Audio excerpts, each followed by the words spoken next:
Good morning दोस्तों, स्वागत है आप सभी का हमारे यूट्यूब चैनल मैथ वाला में।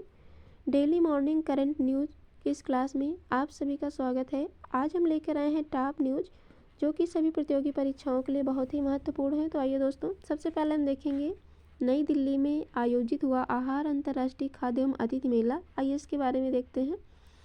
नई दिल्ली में आयोजित हुआ आहार अंतर्राष्ट्रीय खाद्य एवं अतिथि मेला केंद्रीय वाणिज्य एवं उद्योग मंत्री पीयूष गोयल ने नई दिल्ली में आहार अंतर्राष्ट्रीय खाद्य एवं अतिथि मेले के 40वें संस्करण, कौन सा संस्करण दोस्तों, 40वें संस्करण का उद्घाटन किया। यह मेला 10 से 14 मार्च 2026 तक आयोजित किया जा रहा है।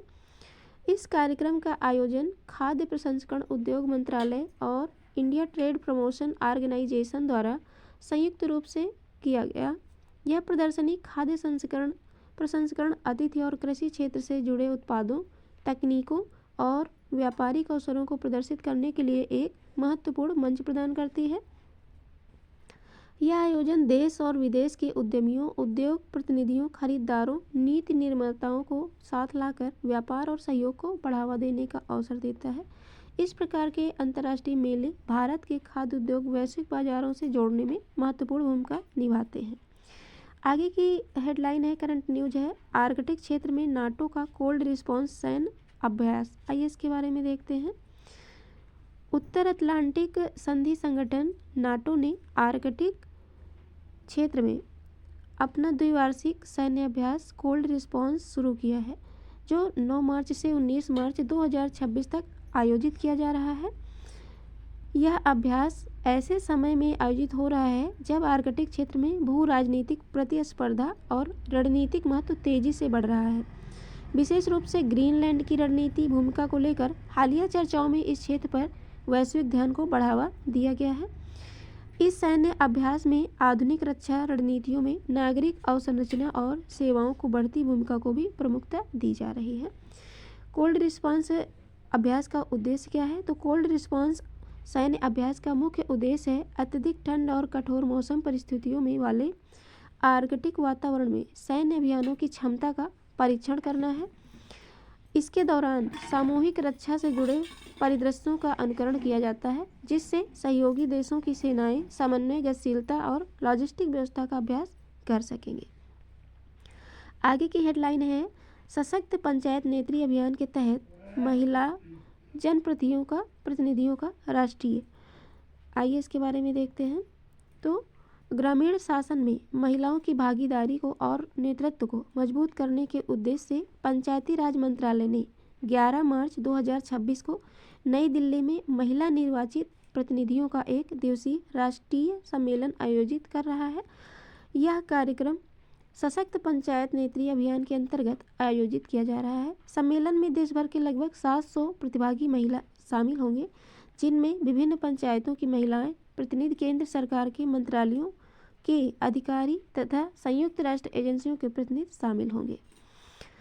यह आयोजन इस पहल के 1 वर्ष पूर्ण होने के अवसर पर आयोजित किया जा रहा है, जिसका उद्देश्य क्या है? तो ये जमीनी स्तर पर महिलाओं के नेतृत्व को सशक्त बनाना है।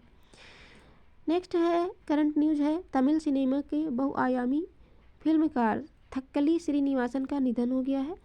तो तमिल फिल्म उद्योग के वरिष्ठ फिल्मकार, निर्माता, संगीतकार और अभिनेता थक्कली श्रीनिवासन का 72 वर्ष की आयु में बेंगलुरु में निधन हो गया। लंबे समय से बीमारी से जूझ रहे श्रीनिवासन ने 10 मार्च को अंतिम सांस ली।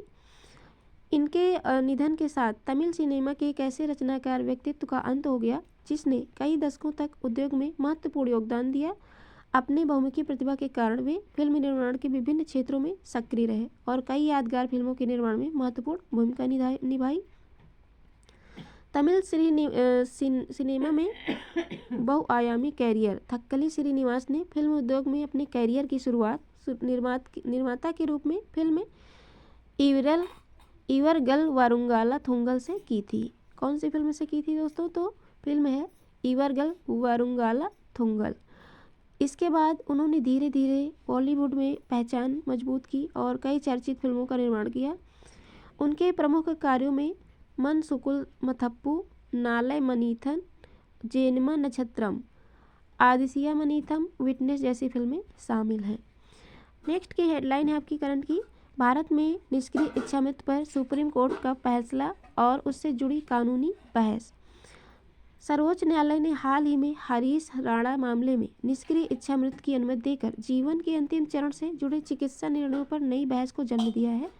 इस फैसले ने निष्क्रिय इच्छा मृत्यु और सक्रिय इच्छा मृत्यु के बीच कानूनी और नैतिक अंतर को फिर से केंद्र में ला दिया है।